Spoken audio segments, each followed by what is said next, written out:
Buenas tardes, jóvenes. Mientras se conectan y sus dos nombres en el chat.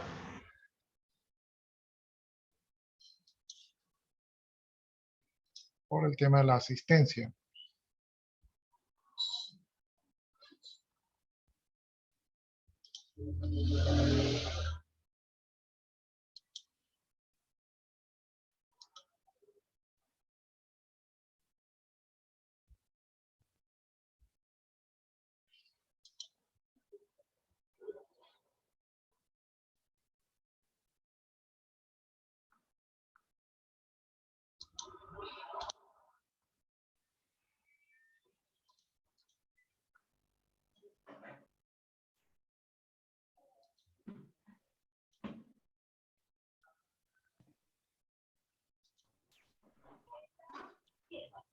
Acá vemos un ratito lo que es el aula virtual. Ahí vamos un ratito lo que es el aula virtual. Aquí en el aula virtual les puse actividades del primer parcial. Esto es nuevo. Entonces aquí ya está el examen. El examen, si no me he equivocado, y si me he equivocado, pues ahí me corrigen. El examen está para el día jueves a la 1:45. Entonces a la 1:45 deben conectarse para dar el examen. También el examen obviamente tiene que estar registrado, por lo tanto también tienen que conectarse a Zoom. Ese día se conectan a Zoom con cámaras encendidas. Entonces encienden las cámaras y si alguno de ustedes no puede encender la cámara, tiene que poner ahí en el chat por qué no enciende la cámara, ¿no? O sea, cuál es la justificación, para que quede evidencia de cuál fue la razón por cual no encendieron las cámaras, si es que no las llegan a encender, y si no, pues sí las encienden, ¿no? O sea, lo obligatorio es encenderla, pero si alguno enciende la cámara y se le cae el internet, pues entonces ya eso tiene que ponerlo allí y ya las autoridades verán si le creen o no le creen. Ya, entonces el examen quedó para el día jueves, 1:45 de la tarde, 1 hora de duración, solamente ese día, así es como generalmente se maneja, no permiten darlo después ni mañana. Entonces el examen es algo más formal, un solo intento, ¿no? Eso sería el día del examen. Entonces aquí está, el examen son 20 preguntas, las 20 preguntas corresponden a las lecciones 1, 2, 3 y 4. La lección 4 también entra allí. Entonces las unidades que van a ver son teoría de conjuntos, ¿verdad? Y también unidad lógica matemática, todo eso entra allí, ¿no?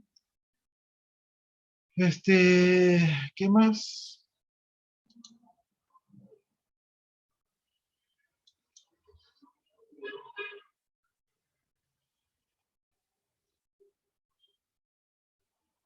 Ya, entonces hasta la unidad número 2 es el examen.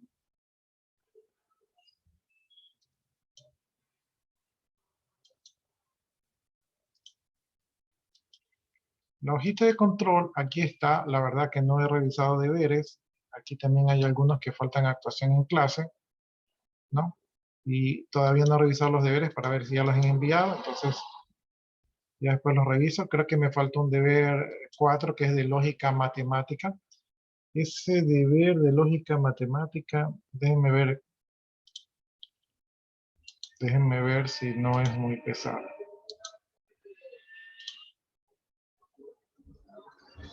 Ejercicios de lógica matemática, este es el deber.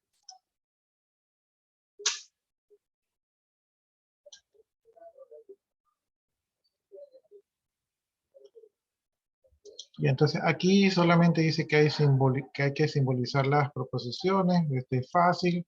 Simboliza, esto aquí también es fácil. Formaliza, este también es fácil. Enlaza, uy, este es más que fácil.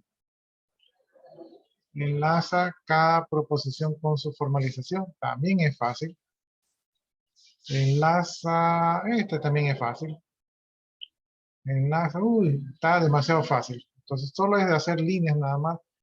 Si quieren lo pueden imprimir, lo pueden hacer a pluma o a lápiz y luego lo vuelven a digitalizar. o si quieren lo pueden, creo que incluso en PDF se puede llenar, ¿no? Entonces, lo importante es que lo hagan.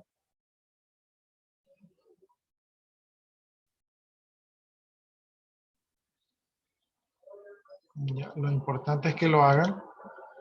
Ya tienen que, la pregunta 10 ya tienen que armar la tabla de verdad.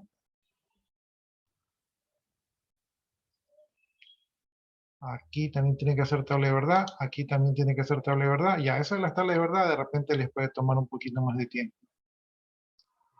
Aquí también tabla de verdad. Aquí tienen que utilizar su inteligencia. Aquí tabla de verdad. Aquí su inteligencia. Su inteligencia.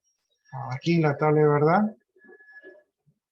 Aquí su inteligencia.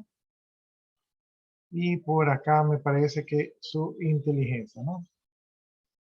Ya, entonces sí está un poco largo.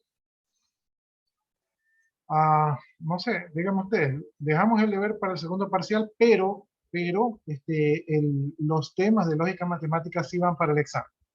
Pero si ustedes, la primera parte está fácil, la segunda parte no está difícil, lo que pasa es que hay que elaborar bastantes tablas de verdad.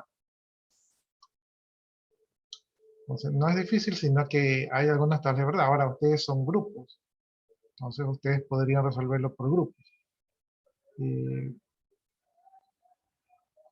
Ya, déjenme ver una cosa, déjenme ver quiénes ya han entregado y según eso decido.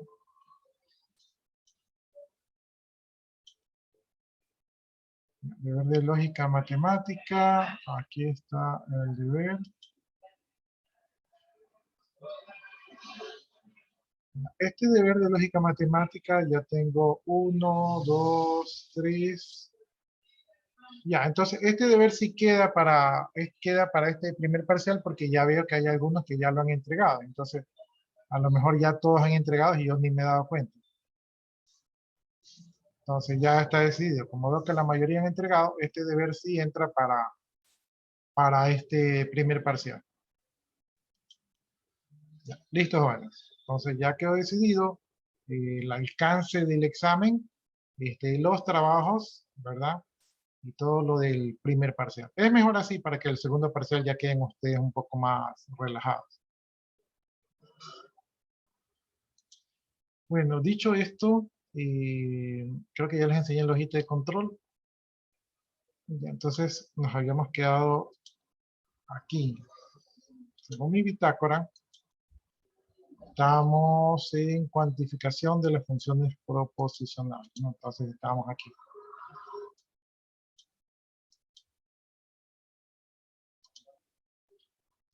Ya, antes de esto habíamos visto una especie desde otro punto de vista, otro enfoque, las proposiciones, las tautologías, contradicciones y la contingencia, ¿verdad? Donde habíamos visto que la contingencia pues era cualquier tabla de verdad que tenía valores de verdadero y falso, o sea, que no era ni tautología, ¿verdad? Ni contradicción. Ya, ahora vamos a ver esta cuantificación de las funciones proposicionales. Entonces vamos a ver lo que son los cuantificadores. Bueno, nosotros ya sabemos cómo son las proposiciones, ¿verdad? En las proposiciones, a partir de las funciones proposicionales, nosotros podemos obtener una proposición general, ¿verdad? Mediante un proceso que se denomina cuantificación. Y esto de aquí consiste en asociar la indeterminada X, se denomina indeterminada porque no se sabe su valor. Y para esto de aquí podemos introducir los símbolos, ¿verdad? Este símbolo de aquí que no sé cómo se llama, pero que se lee para toda X. Y este otro símbolo de acá que no sé tampoco cómo se llama, pero que significa existe una X, ¿verdad? Entonces al primero de aquí se le denomina cuantificador universal. Ahí está. Déjame ver si aquí sale el nombre. No sale el nombre. Ya, entonces a este aquí se lo denomina cuantificador universal, ¿verdad? Y a este de acá se lo denomina cuantificador existencial, ¿no? Entonces tenemos dos nuevos símbolos, cuantificador universal y cuantificador existencial. El primero se lee algo así: para toda X se verifica P de X, ¿no? Para toda X se verifica P de X, es decir, que para todos los valores de X, ¿verdad? Se cumple lo que dicta la función P de X, donde la función P de X retorna el valor de verdad de la proposición con el valor X. Y esto se nota o se escribe con el símbolo para toda X, ¿verdad? Se verifica P de X. Por otro lado, tenemos el cuantificador existencial, que está allí. Y este cuantificador existencial se lee: existe una X tal que se verifica P de X, ¿no? Entonces, es decir, que existe un elemento X, ¿verdad? Que cumple que la proposición P de X con ese valor es verdadero, ¿no? Entonces, esto se denota con los símbolos: existe una X que se verifica P de X. Entonces, ya tenemos esas dos expresiones. Ya, entonces, estas expresiones dice que corresponden a una función proposicional P de X que está cuantificada universalmente en el primer caso y existencialmente en el segundo caso. Ya, una función proposicional cuantificada universalmente es verdadera si y solo si todas las proposiciones particulares asociadas a ella, ¿verdad? También lo son. Para asegurar la verdad de una proposición cuantificada existencialmente, es suficiente que sea verdadera alguna de las proposiciones asociadas a la función. En pocas palabras, ¿verdad? Si yo digo, déjenme acomodar esto, yo creo que esto va por acá. Esto lo podemos poner así. Y ahí se ve mejor. Ya, entonces, lo que dice aquí es que para asegurar que la primera sea verdadera, ¿verdad? Que el cuantificador universal sea verdadero, tenemos que probar que todas, ¿verdad? Que todas las proposiciones particulares sean verdaderas. Y para probar que el cuantificador existencial es verdadero, solamente tenemos que demostrar que una sea verdadera, ¿verdad? Para que eso sea verdadero. Bien, aquí tenemos algunos ejemplos. Por ejemplo, todo número natural es entero. Entonces ahí habla que todos los naturales son enteros. Y, por ejemplo, el ejemplo B dice: existen números enteros que son naturales. Entonces ahí estamos diciendo que por lo menos existe uno, ¿verdad? Que son naturales. Por otro lado tenemos: todo número entero es racional. Entonces ahí estamos utilizando un cuantificador universal. Y por otro lado tenemos que dice: existen números irracionales que son naturales. Ahí estamos utilizando un cuantificador existencial, ¿no? Entonces, están los ejemplos, ¿verdad? Y ahora ya hemos logrado probar esto de aquí. Bien.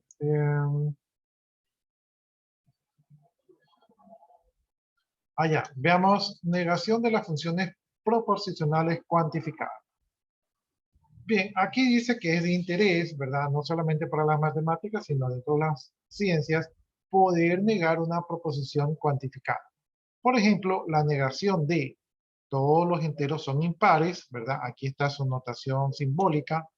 Para toda X se define que P de X es verdadero, o sea, así se leería, ¿no? Entonces, se verifica, perdón, se verifica. Para toda X se verifica que P de X es verdadero. Esta sería esta proposición. Si yo quiero negar esta proposición cuantificada universal, lo que tengo que decir es que existen enteros que no son impares, ¿no? Entonces tengo que utilizar existe un X, ¿verdad? Tal que la negación de P de X es verdadera. ¿Verdad? Entonces, aquí estaría su negación. Ya, luego dice: luego de negar una función proposicional cuantificada universalmente, se cambia el cuantificador existencial y se niega la función proposicional. Ya, aquí la pregunta sería: ¿cómo se niega una función proposicional cuantificada existencialmente? Entonces, Eso sería lo contrario, pues, ¿no? Lo que tenga la proposición se la niega también, ¿verdad? Y el cuantificador universal que dice existe un X, pues se lo cambia por para toda X. Bien, vamos entonces ahora haciendo la demostración matemática. Dice, todo teorema matemático se puede formular como una implicación, ¿verdad? Entonces, como una implicación sería P implica Q. Esto a nivel de teorema matemático podemos decir que P viene a ser la hipótesis y Q viene a ser la tesis, ¿no? O que P viene a ser la premisa y Q viene a ser la conclusión.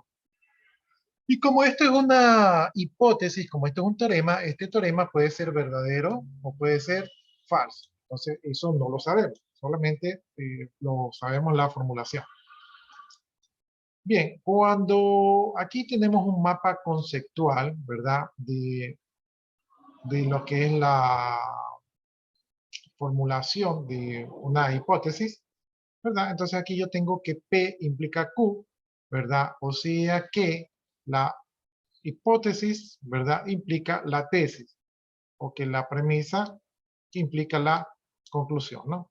Entonces ahí yo tengo este P implica Q, ¿verdad? Y para poder demostrar esto de aquí, tenemos la opción de que P implica Q puede ser verdadero o puede ser falso, porque esta es una implicación que puede ser verdadera o falsa, ¿verdad? En el caso de que la implicación sea falsa, bastará con un contraejemplo para demostrar que es falsa, ¿no? Si yo digo, todos los alumnos son estudiosos, ¿verdad? Y alguien me dice, no, Juanito no es estudioso. Entonces ya con eso, pues la implicación que yo está diciendo es falsa, ¿no?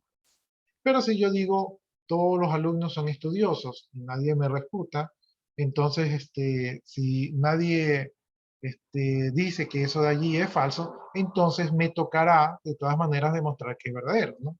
Entonces, si yo, no hay una reputación, entonces esto de aquí, tengo que demostrarlo porque que nadie me diga que es mentira no significa que sea verdad.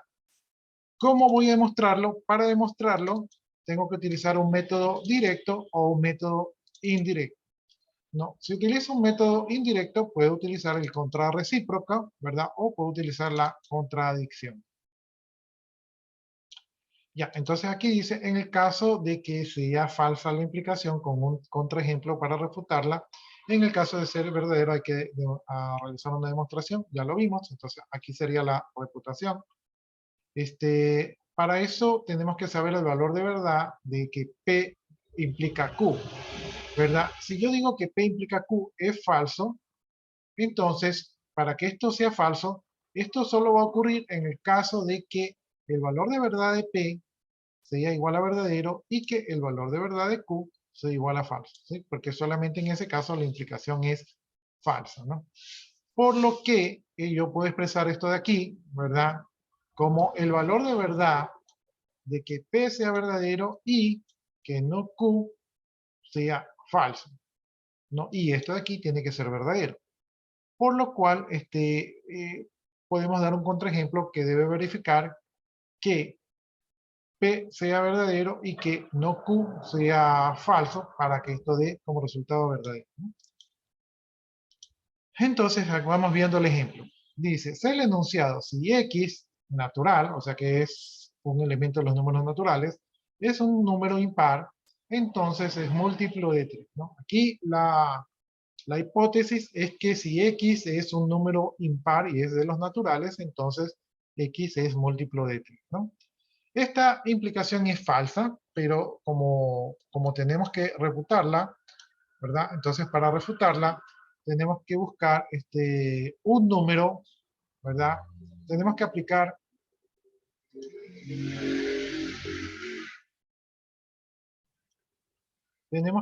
algo, ¿verdad? Que cumpla esto de aquí, ¿no? Entonces, tenemos que buscar un número que sea impar, ¿verdad? Pero que no sea múltiplo de 3. Es decir, que sea impar para que esta sea P, pero que no sea múltiplo de 3 para que ese sea la núcleo, ¿no? Y si eso es verdadero, entonces quiere decir que la implicación es falsa. Ya. Por ejemplo, utilicemos el 7, ¿verdad? 7 es un número impar, sí, 7 es un número impar, quiere decir que P es verdadero. Y 7 es múltiplo de 3, 7 no es múltiplo de 3, por lo tanto 7 cumple la condición de no Q, ¿verdad? Que es falso, o sea que no es múltiplo de 3, ¿verdad? Y aquí tenemos que verdadero y la negación de Q, que era falso, que también se hace verdadero, entonces verdadero y verdadero es igual a verdadero. Si esto es verdadero, quiere decir que la implicación original de que P implica Q es falsa. O sea, lo hemos demostrado, ¿verdad? Aplicando un contraejemplo. Bien, por otro lado, para hacer la demostración, ¿verdad? De la hipótesis, para esto podemos utilizar los métodos directos o indirectos. Entonces, déjenme avanzar por aquí. En el método directo, dice, a partir de la verdad de P, se puede concluir la verdad de Q. Ejemplo, sea el enunciado, si n es un número par, entonces n por m es par para todo número entero n, ¿no? Entonces, esta es la implicación, ¿verdad? Esta es una proposición compuesta. Y entonces aquí nos dice la primera condición que si n es un número par, o sea, este vendría a ser P, entonces n por m es par para todo número entero m. Entonces, esta es la implicación. Vamos demostrando eso aquí para ver si eso es verdad. Si n es un número par, entonces n se puede escribir de la forma 2k, siendo k un número entero, ¿no? Entonces allí, si yo aplico esto, esto siempre va a ser un número par, por lo tanto, n puede tomar los valores de esto de aquí, que es un subconjunto del conjunto de valores que puede tomar n.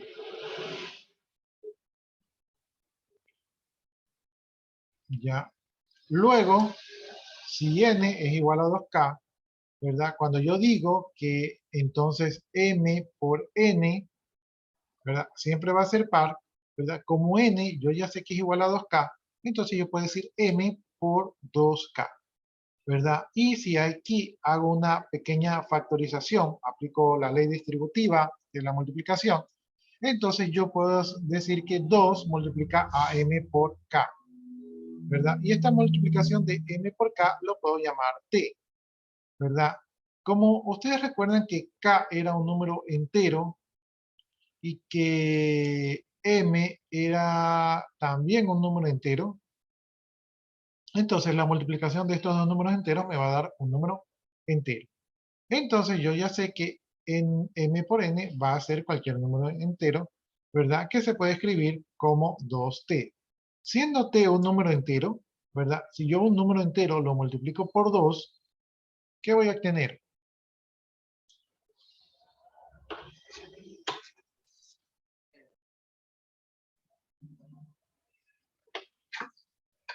Si yo un número entero lo multiplico por 2, ¿qué voy a obtener?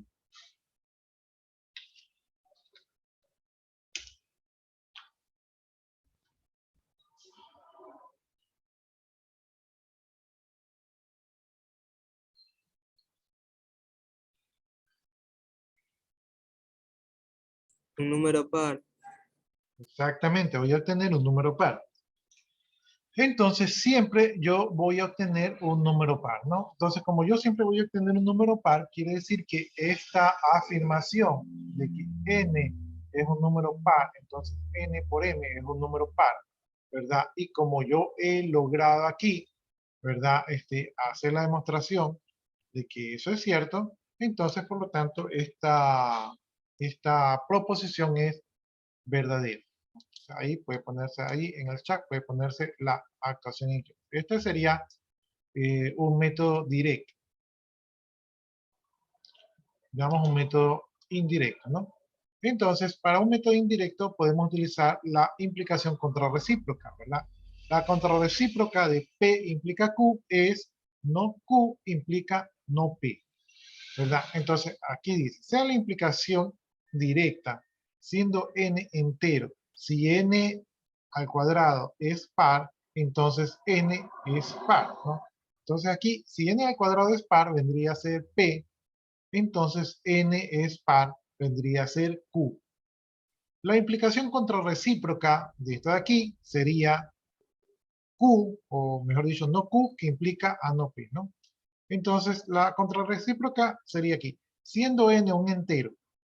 Si n es impar, entonces, ¿verdad? Aquí esto, si dice que aquí es par, la negación sería que no es par, o sea, que es impar. Entonces, n al cuadrado es impar, ¿verdad? Aquí está esta implicación de acá, que acá era positiva y acá es negativa, ¿no? O sea, es una negación.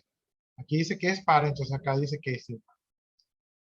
Y está implicando, pero de la manera la contrarrecíproca. Como que sabemos, la implicación y su contrarrecíproca tienen la misma tabla de verdad, son ecuaciones equivalentes. Bien, demostrando la verdad del enunciado contrarrecíproco, se demuestra la verdad de la implicación directa, ¿verdad? Entonces, ¿cómo vamos a demostrar? Dice, si n es impar, ¿verdad? Se puede escribir de la forma n es igual a 2k más 1. Porque aquí siempre voy a tener un número par y cuando le sumo 1 se va a convertir en impar, ¿no? Entonces, n siempre va a ser impar, ¿verdad? Siendo k un número entero, obviamente. Luego, cuando tenemos del lado de p negado, cuando tenemos n elevado al cuadrado, lo que tenemos es 2k más 1 elevado al cuadrado, ¿verdad? Y luego, si aplicamos, ¿verdad? El cuadrado, si no me equivoco, es el binomio cuadrado perfecto, entonces eso dice que es la primera al cuadrado más la primera por la segunda al cuadrado, ¿verdad? Ahí se metió una palomita por aquí. No sé si ya me estoy convirtiendo en santo yo, pero ya está buenas las palomas por aquí. Ya, entonces la primera al cuadrado más 2 por la primera más la segunda al cuadrado, ¿verdad? Más la segunda al cuadrado, ¿no? Entonces eso tenemos acá, ¿no? 2k al cuadrado, ¿verdad? Sería 2 elevado al cuadrado sería 4 y k elevado al cuadrado sería k cuadrado, entonces tenemos 4k cuadrado más 2 por la primera, ¿verdad? La primera es 2k por 2, eso sería 4k, ¿verdad? Más,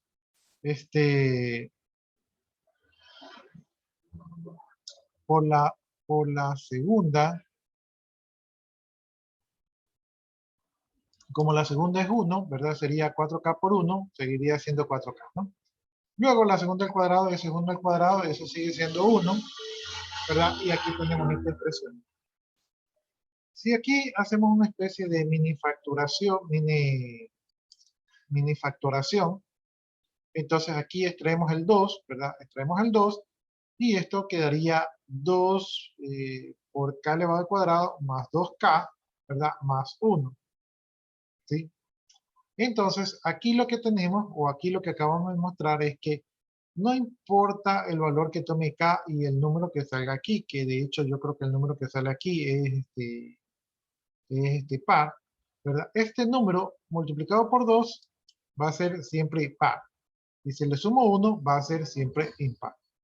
Por lo tanto, aquí hemos demostrado que la contrarrecíproca es verdadera, ¿verdad? Y si eso es verdadero, entonces hemos encontrado que la implicación de acá también es verdadera.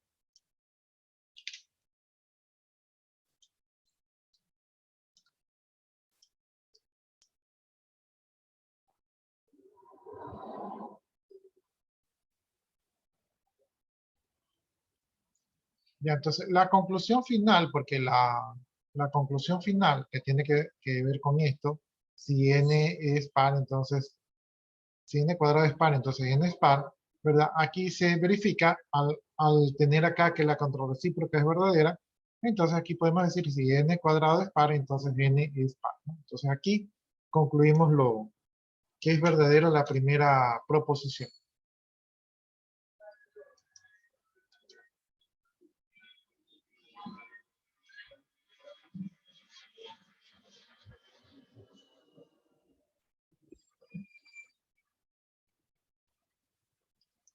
Bien, por contradicción, ¿verdad? Si tenemos el valor de verdad de que P implica Q es verdadero y se sabe, o sea, sabemos que para que esto sea verdad, ¿verdad? El valor de verdad de P tiene que ser verdadero, ¿verdad? Y se debe concluir que el valor de verdad de Q es verdadero.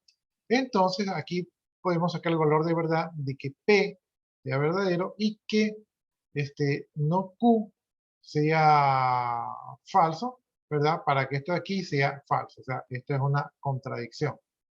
¿Sí? Entonces, si logramos probar esto, habremos demostrado, ¿verdad?, que esto de aquí no se cumple. Ya, entonces, esto de aquí se utiliza bastante para probar hipótesis matemáticas.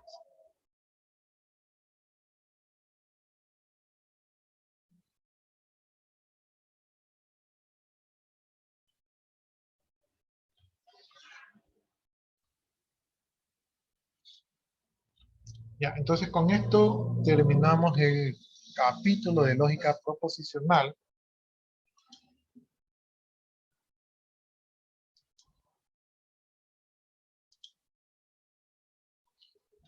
Y, y, y ya pasaríamos a la unidad 3. Pasaríamos ahora a la unidad 3.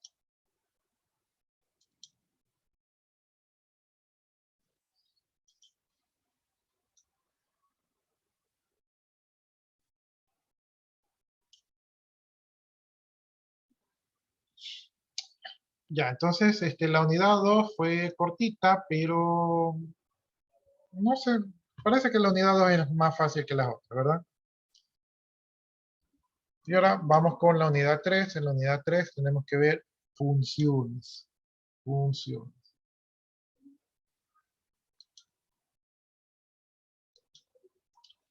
Ya, entonces vamos a ver todos estos temas. Esta sería la unidad 3.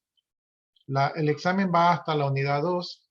Entonces esto ya sería tema del segundo parcial.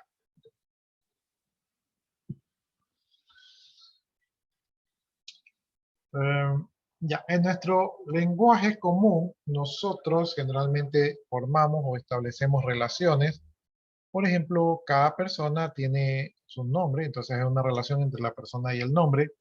Cada triángulo tiene un perímetro, entonces ahí podemos realizar una relación entre un triángulo y su perímetro. Cada alumno tiene un número de registro, entonces ahí podemos relacionar, crear una relación entre un alumno y un registro. Entonces nosotros nos pasamos armando relaciones, ¿no? Si nos vamos al ámbito científico, aquí también se pueden armar relaciones entre distintas variables que podrían expresarse a través de un gráfico, ¿no? A través de fórmulas o a través de tablas.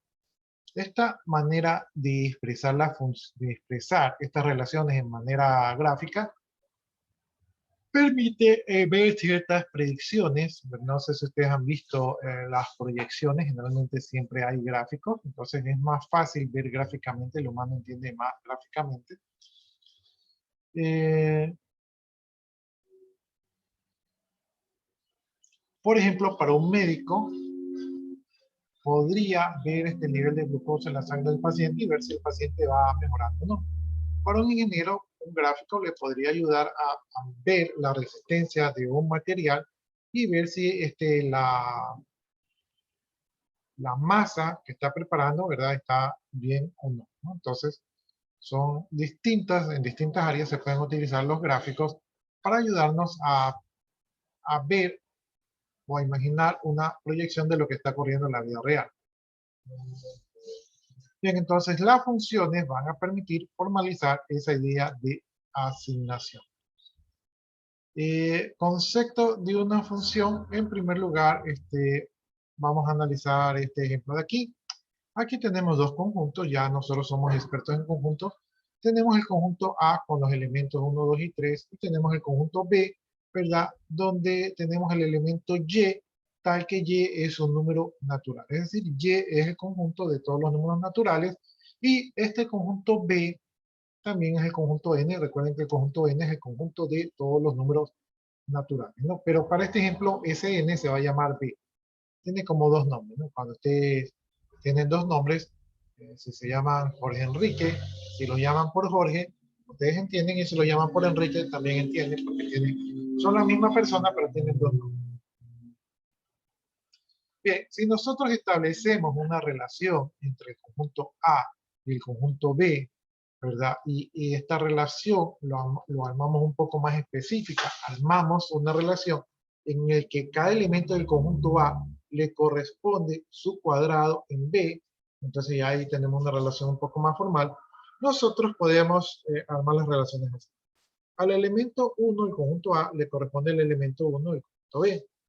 Al elemento 2 del conjunto A le corresponde el elemento 4 del conjunto B.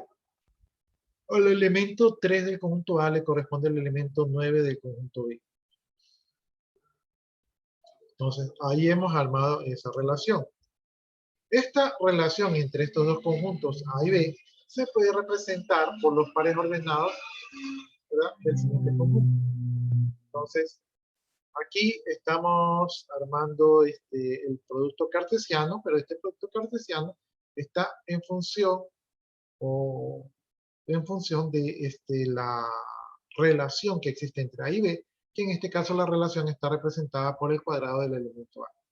Entonces tenemos el conjunto F, que es el conjunto de los pares ordenados que representan la relación entre A y B.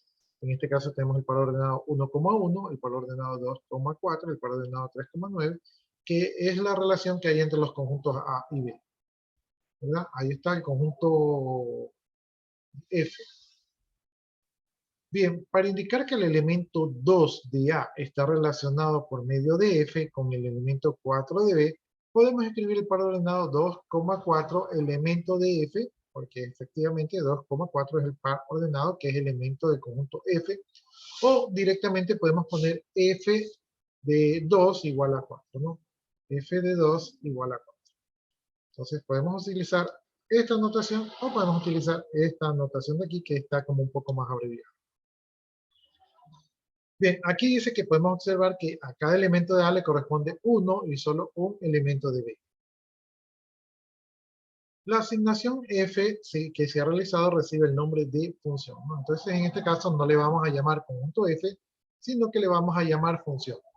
¿Y qué tipo de función? La función de A en B, ¿no? Porque es la función de A, ¿verdad?, en B. Así se denomina. Bien, veamos aquí un poco de notaciones y definiciones. Dice, dado los conjuntos A y B, y obviamente estos conjuntos no tienen que estar vacíos, se dice que F, ¿verdad?, es una función de A en B si a cada elemento de A, de acuerdo con algún criterio determinado, se le asigna uno y solo un elemento de B, ¿no? Entonces, este es el concepto de función. Se lo repito. Dice, dado los conjuntos A y B no vacíos, se dice que F es una función de A en B si a cada elemento de A se le asigna, de acuerdo con algún criterio determinado, uno y solo un elemento de B, ¿no? Entonces, esta es la definición de función. Para indicar que F es una función de A en B, se escribe F dos puntos de A. Bueno, aquí podemos leerlo como que A implica B, ¿no? Pero es F de A en B. Podemos leerlo así, ¿no? Bien, esto significa que a cada elemento de A, aquí tenemos la notación X elemento de A, le corresponde por medio de F, F vendría a ser la relación que hay entre A y B, un elemento Y elemento de B, ¿no? Entonces, a cada elemento de A le corresponde por medio de la relación F o por medio de la función F, un elemento Y que es elemento de B. Simbólicamente podemos decir que Y es igual a F de X, ¿verdad? Y esto lo podemos leer como que Y es función de X, o Y es igual a F de X, o Y es la imagen de X a través de X.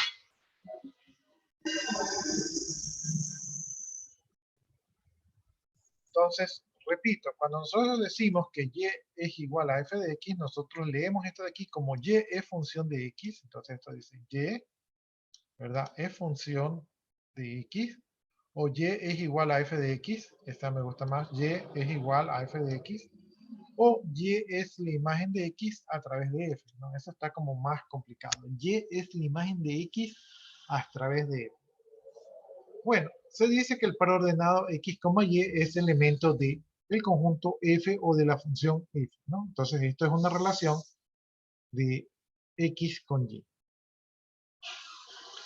Como el valor que adopta Y depende del valor elegido para X, Y recibe el nombre de variable dependiente porque depende del valor de X, y X recibe el nombre de variable independiente porque puede tomar cualquier valor, ¿verdad? Sin importarle Y. De hecho, Y se define por X. Por eso se dice Y en función de X. Bien, gráficamente hablando, aquí tenemos el conjunto A, aquí tenemos el conjunto B.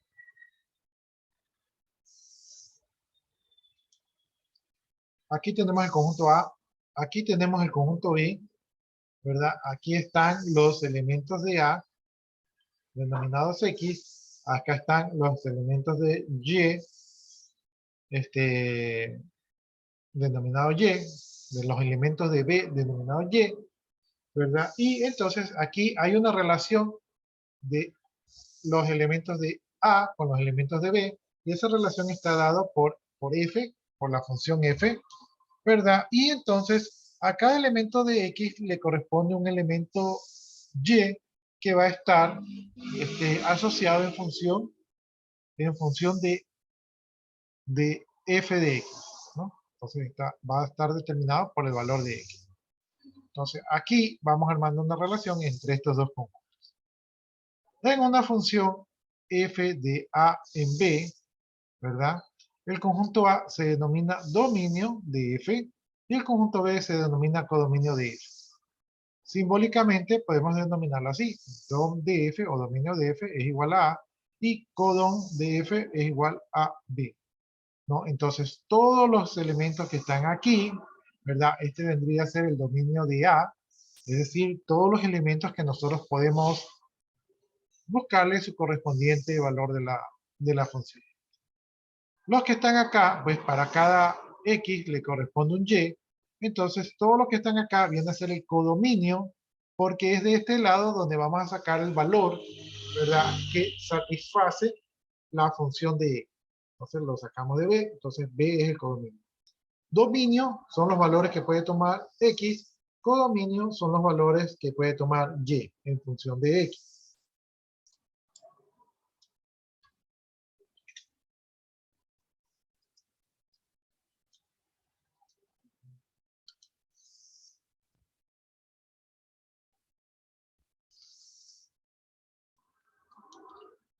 Dice, se llama imagen de una función f, ¿verdad? F de A en B, al conjunto formado de los elementos del codominio B, para los cuales existe un elemento A relacionado con ellos, ¿no?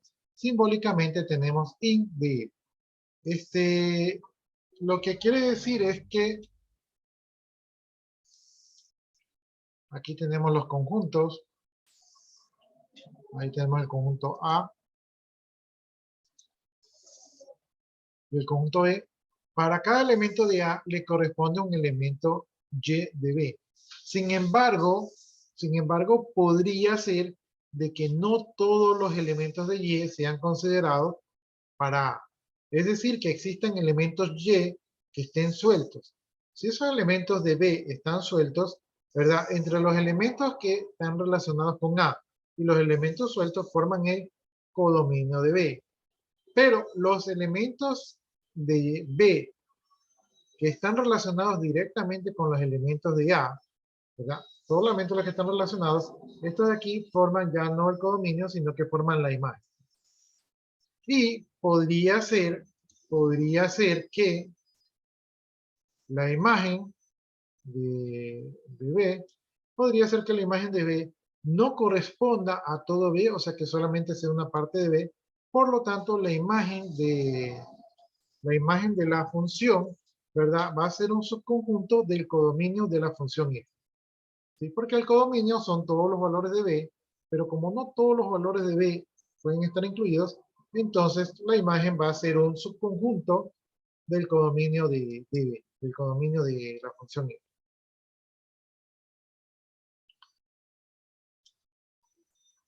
Ya, entonces, no sé si hasta ahí tengan alguna inquietud.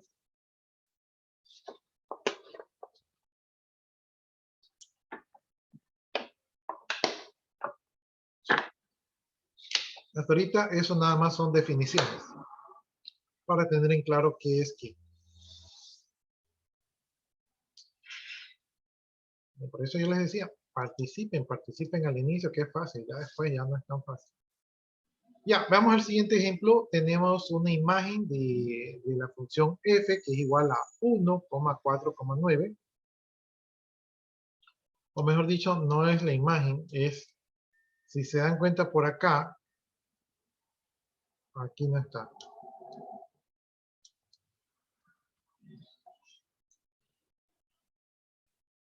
Ya, aquí fue que armamos la relación, ¿verdad? Aquí fue que armamos la relación. Entonces, aquí está el conjunto A, que es 1,2,3. Este vendría a ser el dominio de la función f, ¿verdad? Este vendría a ser el dominio.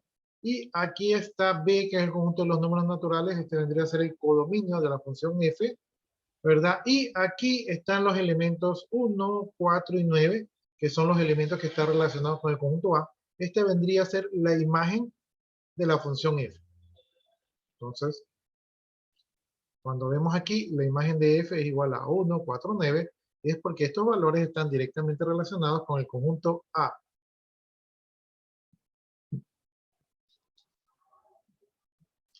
Bien, veamos el siguiente ejemplo. Tenemos el conjunto ABC. Aquí está el conjunto C, que es ABC, son los elementos ABC del conjunto C, y los elementos 1, 2, 3 del conjunto E. Dice, ¿cuáles de ellas son funciones? ¿No? Entonces, aquí tenemos el primer gráfico, tenemos al C, tenemos al E, tenemos a todos los elementos de C con todos los elementos de E. Vemos que los elementos de C se relacionan con los elementos de E mediante la relación F. Por lo tanto, eh, el conjunto que relaciona el conjunto C con el conjunto E va a ser el conjunto F de los pares ordenados A,1, B,2, C,3, ¿no? Entonces, aquí estamos mostrando los pares ordenados entre estos dos conjuntos. Por lo tanto, f es una función de C en E, ya que para cada elemento de C está relacionado con uno y únicamente un elemento de E.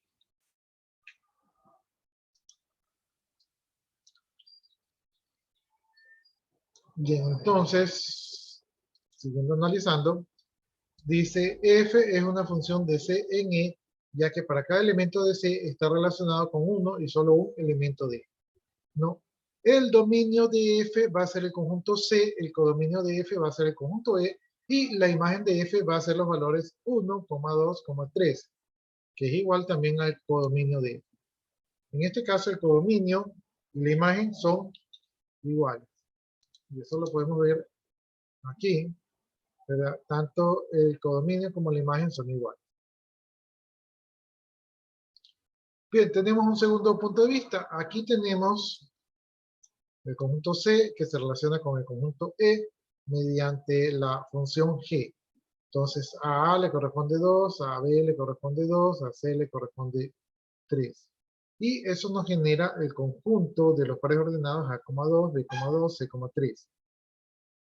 En este caso, la relación G es una función de C en E, ya que para cada elemento de C está relacionado con uno y solo un elemento de E. ¿No? El dominio de G va a ser el conjunto C, el codominio de G va a ser el conjunto E, y la imagen de G va a ser los elementos 2 y 3. El conjunto de la imagen de G va a ser un subconjunto del codominio de G, porque obviamente el E, que viene a ser el codominio, es más grande, ¿verdad?, que el conjunto de las relaciones que tenemos. El 1 no está en relación, tenemos el 2 o el 3, por lo tanto, el 2 y el 3 son un subconjunto de...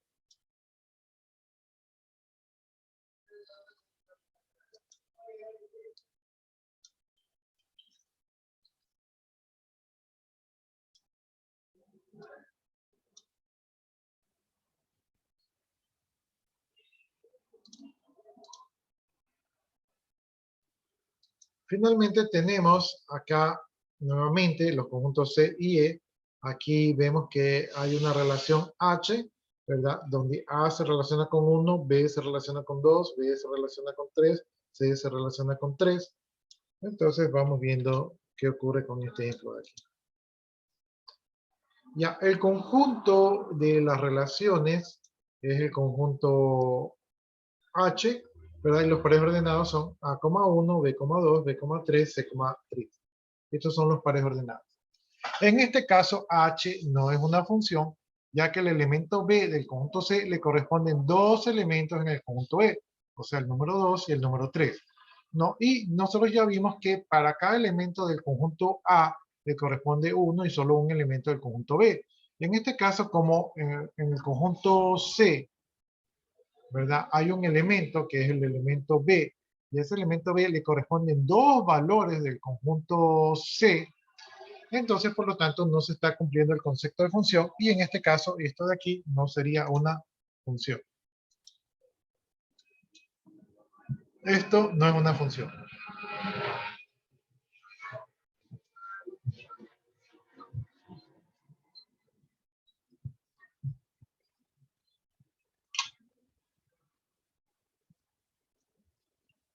Ya, entonces, ¿hasta ahí alguna pregunta, inquietud?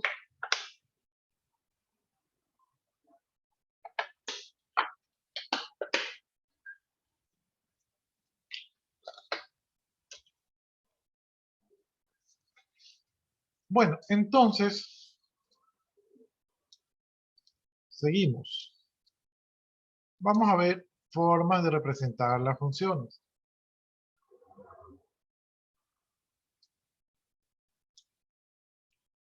Ya, entonces, eh, las funciones las podemos representar, ¿verdad? Y las podemos representar mediante una relación funcional, ¿verdad? O entre dos variables, ¿no? Son algunas maneras de representar una función. Podemos representarlas mediante un gráfico. Entonces, aquí en el gráfico que tenemos en la parte de abajo, déjenme subir un poquito. Ya aquí tenemos la representación de una función, ¿verdad? Para eso estamos utilizando un plano cartesiano. Entonces, aquí estamos representando la función o la relación que hay entre el punto de partida de un grupo de deportistas y lo que sucede entre las horas 9 y las horas 17, ¿no? Entonces, ahí está esa representación.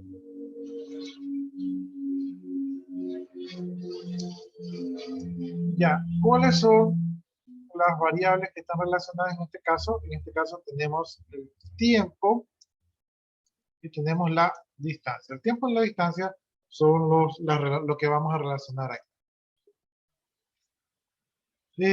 Para poder realizar el gráfico, pues vamos a utilizar el plano cartesiano o los ejes cartesianos. Entonces aquí tenemos el eje de las X, acá tenemos el eje de las Y.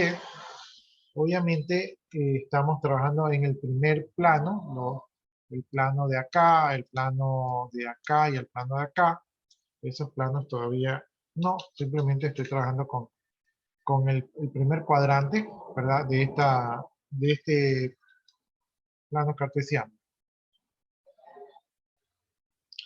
Bien, en el eje horizontal, ¿verdad? También conocido como el eje de las abscisas, aquí nosotros hemos puesto que va a servirnos para medir el tiempo, ¿no? Y en este caso el tiempo lo hemos puesto en escala de horas. Entonces, por horas, ahí está el gráfico.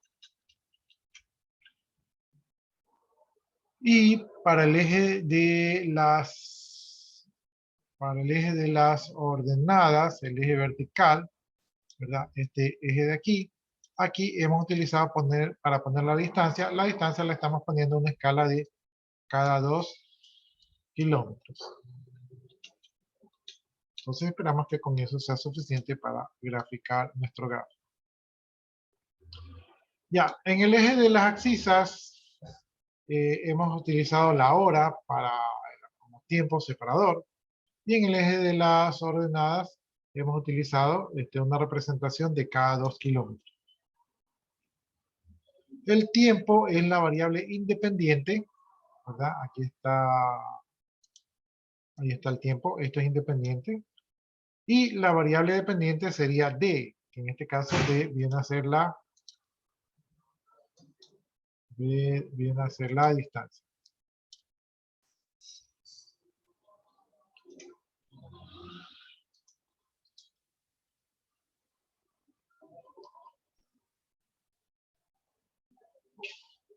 Entonces, para cada punto de la gráfica hay una relación entre el tiempo y la distancia. Para cada punto de la gráfica hay una relación entre el tiempo y la distancia. Entonces, esa relación entre el tiempo y la distancia va a formar un par ordenado, que en este caso ese par ordenado va a ser el par ordenado TD.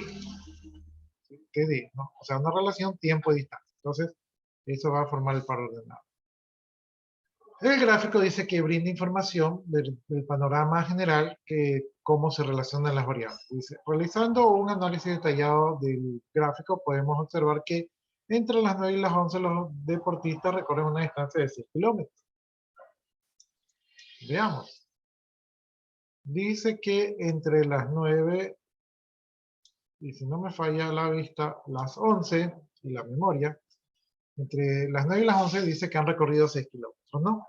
Entonces, aquí tenemos en el gráfico del eje de las X, hemos visto que aquí está el intervalo de tiempo de 9 en 11, y entre las 9 y las 11 veamos qué sucede con la distancia. Lo que sucede con la distancia es que entre las 9 y las 11, ¿verdad? Han venido caminando o corriendo, ¿verdad? De tal manera que a las 11, ¿verdad? Están en este punto de la gráfica, y este punto de la gráfica corresponde a las 6. O sea que a las 11 de la mañana han recorrido 6 kilómetros.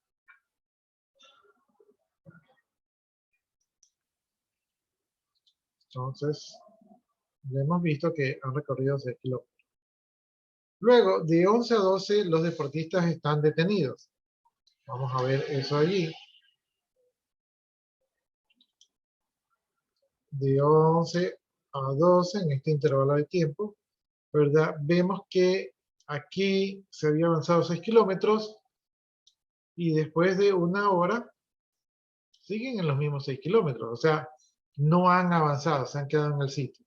A lo mejor se hicieron un café, a lo mejor se hicieron un almuerzo, a lo mejor a alguien se le quedó, tuvo abajo una llanta, pero se quedaron allí porque la distancia, ¿verdad? La distancia se mantuvo, no ha subido, entonces por eso llegamos a la conclusión de que el equipo está detenido.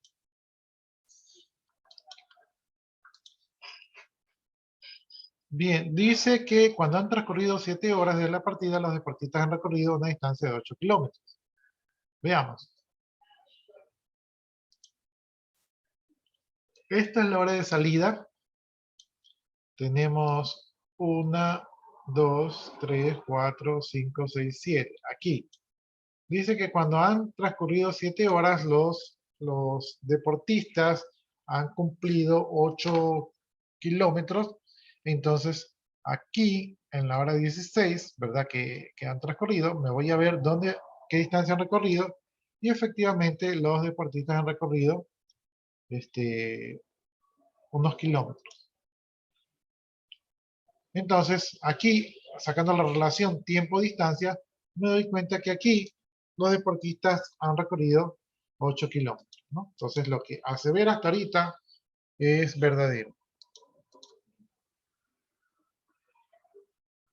Luego dice, el punto A, 14,8, pertenece a la gráfica, indica que a la hora 14 la distancia recorrida era de 8 kilómetros. Veamos, entonces, aquí efectivamente tenemos el punto A,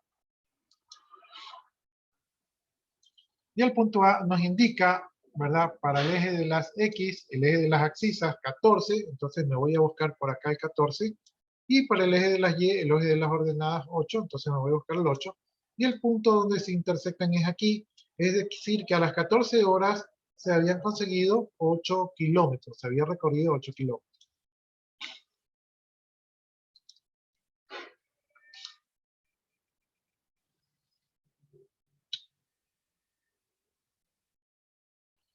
El dominio de la función dice que es el intervalo de las 9 hasta las 17. Como tiene corchete, quiere decir que incluye los intervalos, entonces este es el dominio. Y la imagen de la función es el intervalo que va desde 0 a 10, ¿verdad? Entonces, vamos a ver eso.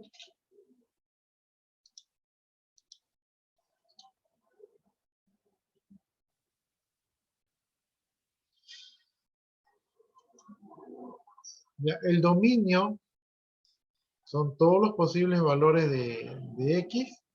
Entonces aquí están desde 9 hasta 15, son los posibles valores de x. En este caso tenemos x igual a 9, 10, 11, 12, 13, 14, 15, 16, 17. Este sería el dominio. Como tenía un corchete, incluye la hora 17 e incluye la hora 9 porque el corchete los incluye. Y la imagen de esta función de aquí, la imagen iba de los valores 0, la imagen está en el eje de las ordenadas, hasta 10. ¿No? Entonces, estos son el eje de la D, ¿verdad? Esta es la distancia que incluye, ¿verdad? Desde el 0 hasta el número 10. Los incluye porque también se utilizó corchete.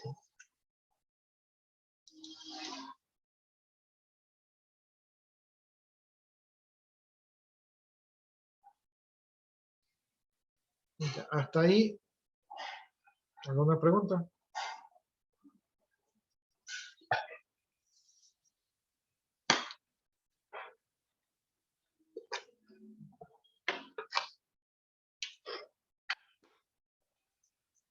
Any question? Y entonces, veamos. Hemos visto el concepto de función. El función es una relación de los conjuntos A y B, ¿verdad? Donde la función es la relación que hay entre ambos conjuntos. Para que sea una función, para cada elemento de A le corresponde uno y solamente un elemento del conjunto B. ¿No? En vez de escribirlo como conjunto, podemos escribirlo como y es igual a f de x, ¿verdad? Es decir, que x es una variable independiente que puede tomar cualquier valor y y es una variable dependiente que depende del valor de x para saber cuál es el valor de y.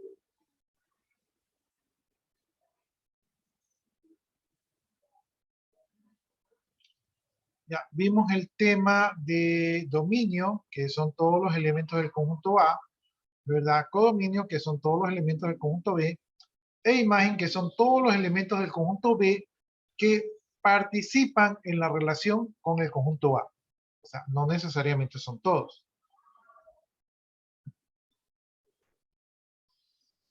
Vimos que la función la podemos describir gráficamente mediante el plano cartesiano, ¿verdad? Utilizando los pares ordenados que resulten de la relación entre A y B.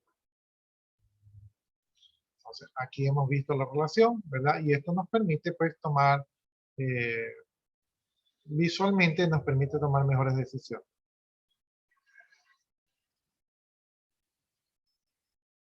Bien, sigamos entonces avanzando. Dice, ¿cómo puede determinarse si un gráfico de este tipo representa una función? Dice, si se logra trazar una recta vertical que corta la gráfica en más de un punto, entonces dicha gráfica no representa una función, ya que esto indicaría que para un valor de x le corresponden dos valores de y. Entonces, eso no se ve bien. Miren, aquí tengo el plano cartesiano, aquí está el eje de las x, acá está el eje de las y, ¿verdad? Aquí vendría a ser el origen, y para este valor específico de x, para este valor específico de x, le corresponde un valor de y por aquí y le corresponde un valor de y por acá. Entonces, para un valor de x le corresponde dos valores de y, Recuerden ustedes que la definición de función dice que para cada elemento del conjunto A le corresponde uno y solo un elemento del conjunto B. Por lo tanto, aquí ya no cumple el concepto de función y por lo tanto esto no sería una función.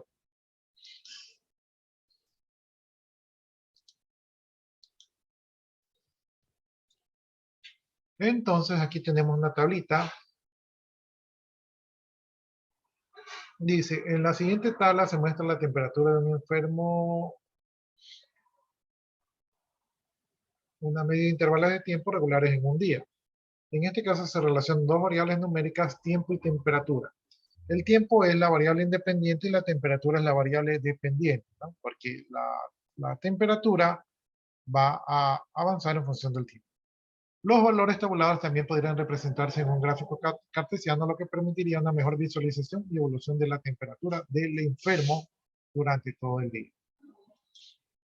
Entonces yo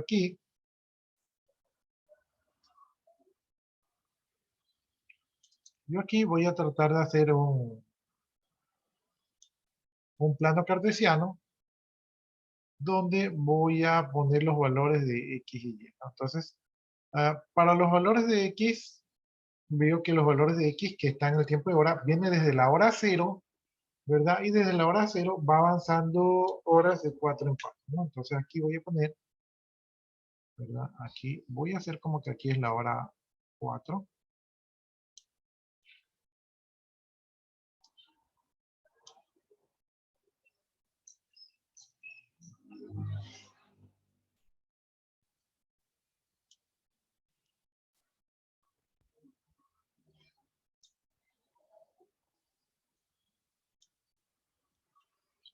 Mi mouse ya le falla la batería y por lo tanto esas líneas me salen chuecas. Ya, entonces este de aquí es el eje de las X, este de aquí es el eje de las abscisas. Entonces este eje de aquí sería el eje de las X, pero al mismo tiempo, estas X de aquí, este X de aquí me va a representar el tiempo, ¿no? Entonces en vez de ponerle X, le voy a poner la T del tiempo. Entonces ahí está la T del tiempo, y el tiempo va a ir desde 0 hasta 4, 8, 10, sí, 12, 16, 20 y 24. Ya, ahí está más o menos el tiempo, y ahora la temperatura está en un rango de 35 a 40, ¿no? Entonces voy a poner las temperaturas. Entonces, digamos que 40 sea, 35 sea por acá. Entonces vamos a poner por aquí 35, 36, 37, 38, 39 y 40. Y esta medida aquí, ¿verdad? Va a representar, esta medida aquí es la Y, el eje de las Y, el eje de las ordenadas, pero en este caso el eje de las ordenadas va a tomar el nombre de T, le voy a poner con mayúscula, que va a representar la temperatura, ¿no? Entonces la temperatura va a estar en el rango de los 39, entonces voy a poner aquí desde los 40, 39, 38, 37, 36 y 35. Voy a tratar de acomodar esto aquí. Ahí, aunque no me quedó tan exacto, pero digamos que ahí están las escalas de los valores, ¿no? Déjenme ver si lo subo un poquito, porque el 40 es el último. Ya, a ver si, ojalá que ahí se entienda.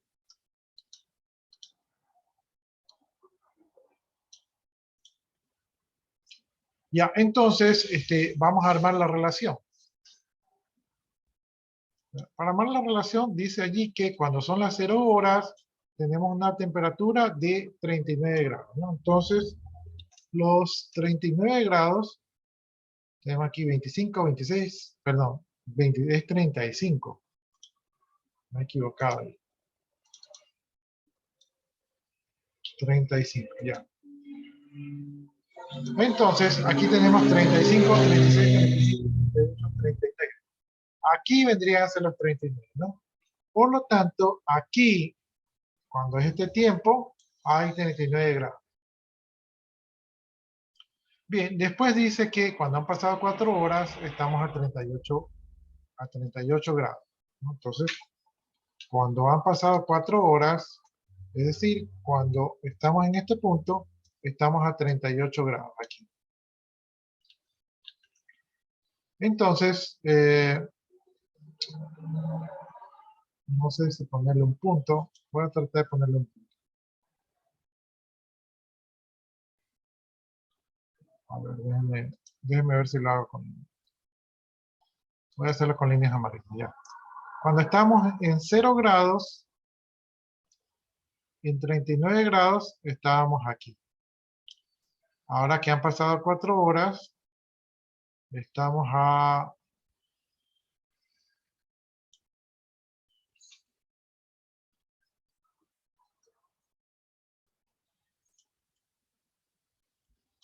Ahí estamos a 38 grados, ¿no? Entonces hemos determinado este punto de aquí.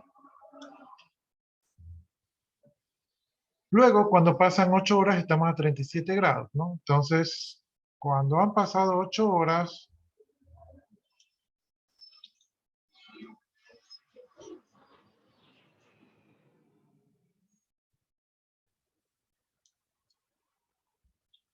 estamos a 37 grados. Luego, cuando han pasado 12 horas, estamos a 38 grados. Cuando han pasado, uy, ahí puse el 10 de más. Sí, no sé por qué puse el 10, déjenme corregir eso. Entonces, aquí no va el 10. Ahí estaría bien. Ya, cuando han pasado 12 horas, estamos a 38 grados, es decir, regresamos acá. Luego, cuando han pasado 16 horas, llegamos a 37 grados, es decir, por acá.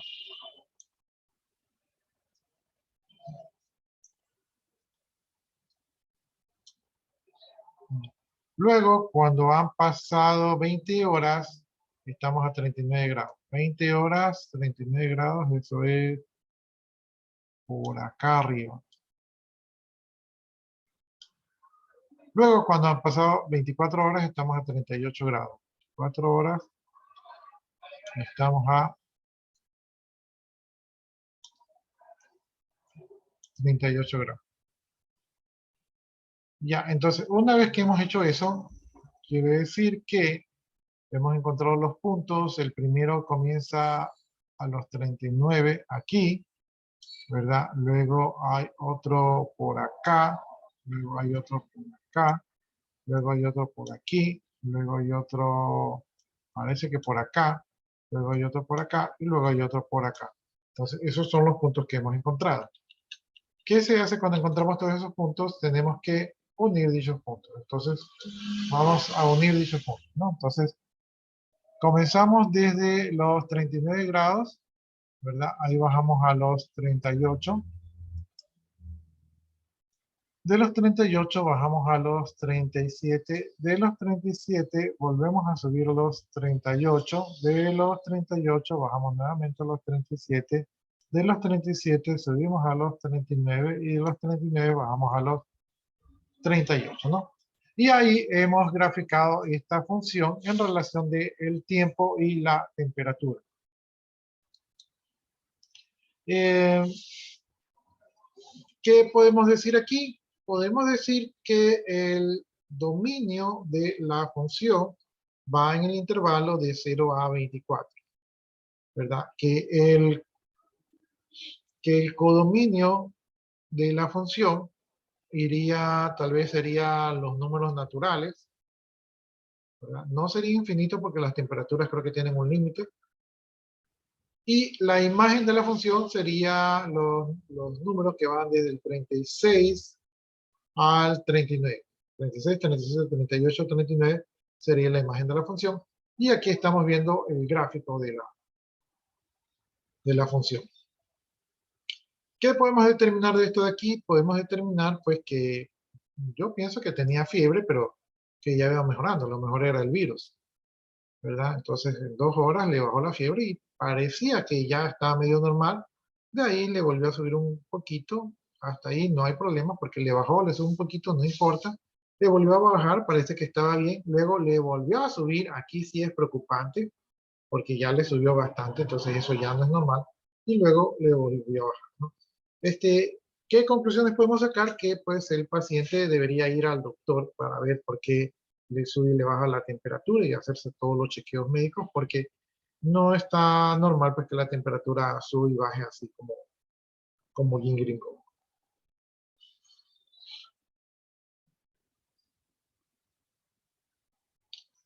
¿Ya? ¿Alguna pregunta, inquietud?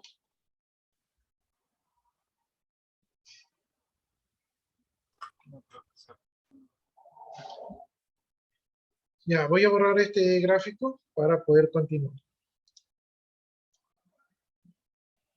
Bien, entonces ya hemos visto la manera de expresar las funciones. Las podemos expresar como gráficos, las podemos expresar como tablas y ahora vamos a ver si las podemos expresar como fórmulas. Dice, cuando existe una relación aritmética entre las variables x y y, ¿verdad? Se puede expresar mediante alguna fórmula. En este caso, el dominio de la función se considera como el conjunto de los números reales más amplio para el cual f de x adopta un valor real. Si f de x es igual a 4x, entonces x puede tomar cualquier valor real, ya que siempre es posible calcular 4 por x.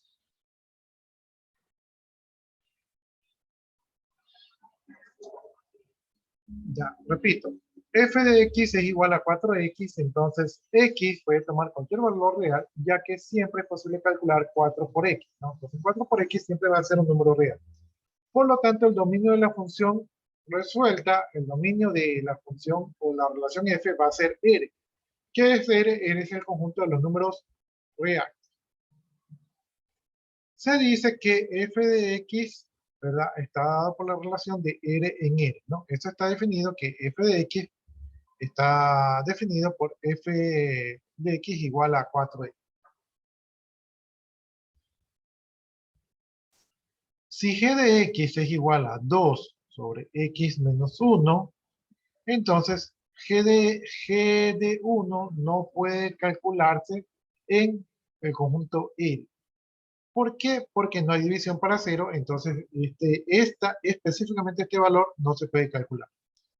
Por lo tanto, el dominio de G, el dominio de la función G, es el dominio de los conjuntos de los números reales menos el elemento 1, o menos el conjunto del elemento 1, ¿no? Entonces, para todos los demás sí, pero para este de aquí no.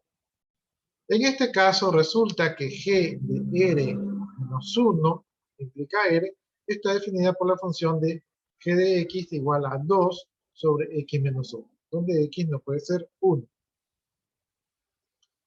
Para determinar el dominio de la función expresada mediante una fórmula, también se debe tener en cuenta que representan las variables que intervienen en la fórmula.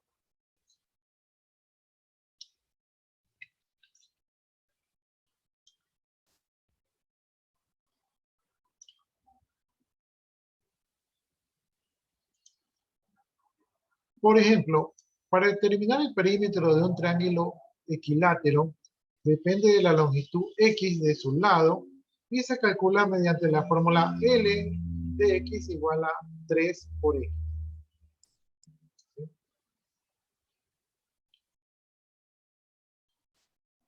Considerando que la longitud X de un lado no puede tomar valores negativos, se tiene que el dominio de la función L va a ser igual a X, elemento de los números reales, tal que X es mayor o igual a 0, ¿no?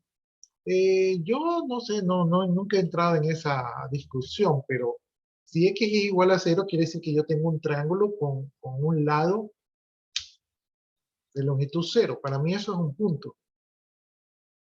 Entonces yo pensaría que x debería ser mayor a 0, pero aquí dicen que x puede tomar el valor de 0. O sea, un triángulo con un lado de 0. Me parece un poco polémico. Observación, dice. A partir de la fórmula que define una función, se puede confeccionar una tabla de pares de valores x y y, interpretando estos valores como las coordenadas de un punto del plano. Es posible representar a la función gráficamente. Nota, se designa como era el cuadrado al conjunto de todos los preordenados de los números reales. Entonces creo que ya vimos esto, r cuadrado es la, la relación que puede existir entre un conjunto de los números reales con otro conjunto de los números reales. El producto cartesiano, ¿verdad? Sería r por r, o lo que es lo mismo, r cuadrado, ¿no? Entonces, r cuadrado va a ser igual al conjunto de los pares ordenados x y y, tal que x y y son elementos de los números reales. Desde el punto de vista geométrico, r al cuadrado es un plano.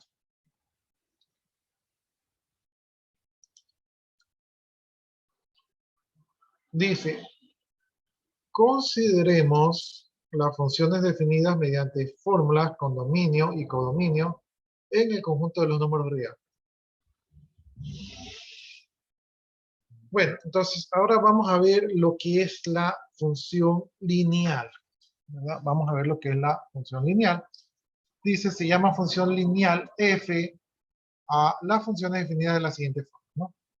F de x es igual a por x más b, donde a y b son números reales y a es diferente de 0. Repito, función lineal. F de x va a estar dado, ¿verdad? Por la forma a por x más b, donde a y b son números reales y a es diferente de 0. La variable dependiente es y, ¿verdad? Y va a ser igual a f de x, por lo tanto y va a ser igual a por x más b, ¿no? Donde como f de x va a ser igual a por x más b, entonces f de x, que es y, va a ser igual a por x más b. O sea, simplemente reemplaza. La representación gráfica de cualquier función lineal es una recta y la ecuación está dada por x igual a por x más b. Y esto recibe el nombre de ecuación explícita de la recta.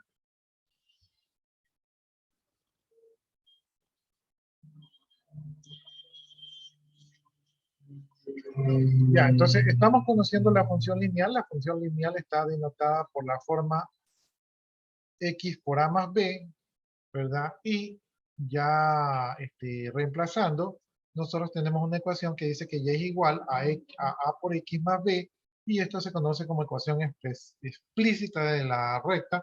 Es decir, que esto gráficamente nos va a dar una recta. Bien, por ejemplo, tenemos la función f de r en r, ¿verdad? O sea, una función entre números reales, con números reales, que está definida en la forma f de x es igual a 3 cuartos por x más 3. Y esto es una función lineal, donde 3 cuartos viene a ser el valor de a, que es un número real, 3 viene a ser el valor de b, que es un número real, y ahí está la variable x. Entonces, esta es una función, o es una ecuación explícita lineal.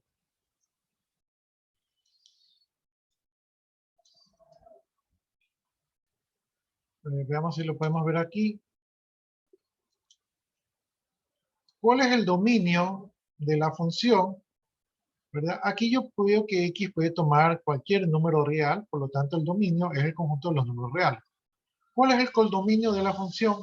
Aquí yo veo que el resultado de f de x de aquí puede dar como resultado cualquier número real, por lo tanto el codominio de la función f va a ser igual a todo el conjunto real. Por eso se dice que esta es una función de r en r.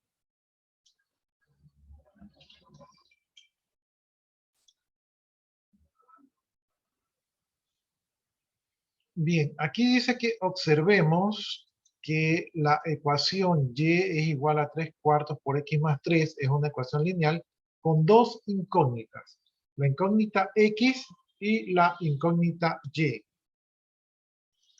Para esta ecuación van a existir infinito conjunto de pares ordenados que la verifican, ¿verdad? Por lo que se dice que esta de aquí tiene infinitas soluciones, ¿no? Entonces, en esta ecuación de la recta, las incógnitas x y y van a tener infinitas soluciones.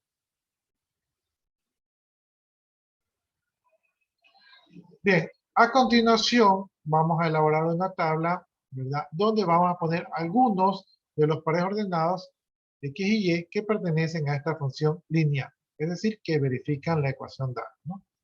Entonces, para esto vamos a hacer una tablita de los valores de x y de los valores de y, ¿verdad? Entonces, vamos a utilizar x igual a menos 4. Cuando x igual a menos 4, si reemplazamos aquí en la ecuación, ¿verdad? X vale menos 4, entonces yo tengo menos 4 por 3/4, ¿verdad? Ahí yo tengo menos 4 por 3/4. Entonces, este 4 que multiplica con este 4 que divide, se simplifican, y lo que me queda es el 3, ¿no? Pero como el símbolo de x era negativo, lo que me queda es el menos 3. Menos 3 y más 3, ¿cuánto se hace?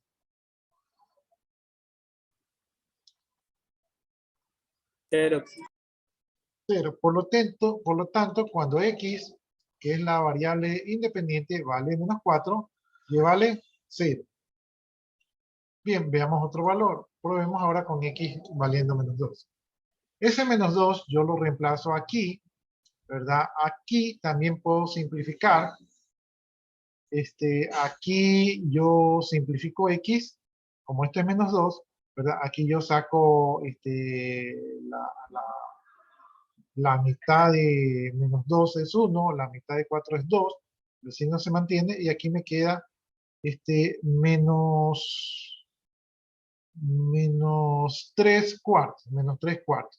Menos 3/4 más 3, ¿verdad? Menos 3/4, menos 3 medios sería, menos 3 medios más 3. Entonces, ahí lo que yo puedo hacer es que, si no mal me equivoco, multiplico el 2 que tengo aquí abajo por el 3, eso da 6, y ese 6 lo sumo a este menos 3, eso me daría 3, y lo que me quedaría sería 3/4, ¿no? Perdón, 3 medios. Entonces, aquí están los 3 medios. Yo esto lo acabo de hacer mental, ustedes lo pueden hacer en papel para que verifiquen. Ya, cuando x vale 0, cuando x vale 0, 0 por 3/4 da 0, y por lo tanto y vale 3. Entonces, ahí está 3. Cuando x vale 2, ¿verdad? Toma el valor de 2, aquí también simplifico, ¿verdad? Aquí la mitad de 2 es 1, la mitad de 4 es 2. Entonces aquí me quedaría 3 por 1 sobre 2. 3 por 1 sigue siendo 3 sobre 2. Quedan 3 medios. 3 medios más 3. Entonces aquí 2 multiplica 3. Eso se hace 6. Ese 6 lo sumo a 3 y eso me da 9, ¿no? Entonces eso me quedaría 9 medios. Bien, una vez que ya tengo esta tablita de los pares ordenados x y y, entonces me voy a coger par por par y voy buscando, ¿no? Voy buscando el menos 4, este es el eje de las x, este es el eje de las abscisas, ¿verdad? Y este es el eje de las y, este es el eje de las ordenadas, ¿no? Entonces, el primer par lo busca en el eje de las x, aquí dice menos 4. Entonces aquí yo tengo menos 1, menos 2, menos 3, menos 4. Aquí.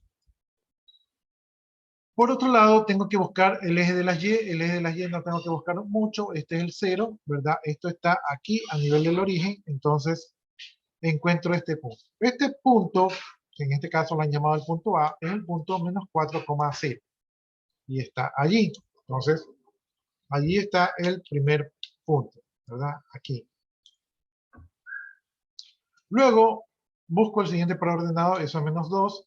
aquí es -1, aquí es -2, entonces aquí me detengo. Y luego tengo que buscar 3 medios. Para buscar tres medios, tengo que buscar el 3 y le saco la mitad, eso es más o menos por aquí, y lo proyecto más o menos por aquí, ¿no? Entonces, más o menos por aquí es 3 medios, ¿no? Si yo proyecto esto de aquí, esto más o menos me da por aquí, y esto más o menos me da por acá. Entonces, este es, este es el punto -2, 3 medios. O sea, está allí. Luego, me voy con el siguiente punto donde x vale 0. Entonces, x vale 0, eso está facilito. Esto es aquí, ¿verdad? Y dice que y vale 3. Entonces, busco y aquí que vale 3. Y justamente aquí es otro punto, ¿no? Entonces, ahí tengo el tercer punto. Luego busco el siguiente par ordenado, que es aquí el 2. X vale 2. Eso es aquí, este es 1, este es 2, eso es aquí. Y luego y vale 9 medios. 9 medios es la mitad de 9, eso es 4.5. Entonces esto es aquí es 1, aquí es 2, aquí es 3, aquí es 4. Y por aquí por la mitad es 4.5, ¿no? Entonces, más o menos esto es aquí. Un poquito aquí. Si proyecto, para ver dónde se encuentran X y Y, entonces proyectando esto me da por aquí y proyectando esto me da por aquí. Por lo tanto, el punto es aquí. Se me perdió el borrador, aquí está el borrador ya. Entonces, ya encontré el punto, borro esto, borro esto, borro esto y borro esto, ¿no? Entonces, ahí he encontrado los 4 puntos. Ahora lo que hago es unir los 4 puntos. Entonces, desde aquí comienzo, uno el 1 con el 2. Ahí no estoy tan encima, pero voy a tratar, ahí estoy uniendo el primer punto con el segundo, luego con el tercero, luego con el cuarto. Y hasta ahí he visto que lo que me está produciendo es una recta. Como yo sé que la ecuación lineal tiene infinitas soluciones, entonces yo puedo hacer una recta proyectada. Porque como esto es una recta, quiere decir que todas las soluciones van a pasar por esa Profe, recta. O, ya se acabó la hora, profe. sí, ya, entonces con esto terminamos. Entonces, todos los puntos pasan por la recta, por lo tanto, todos los puntos que conformen parte de esta recta van a ser una solución. Ya, hasta ahí nos quedamos. Cualquier cosa, mañana me pregunto.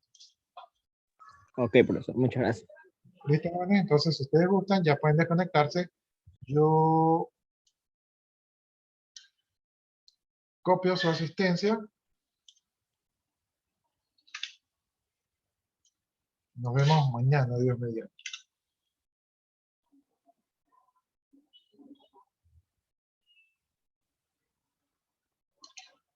No se copió la asistencia, se copió otra cosa.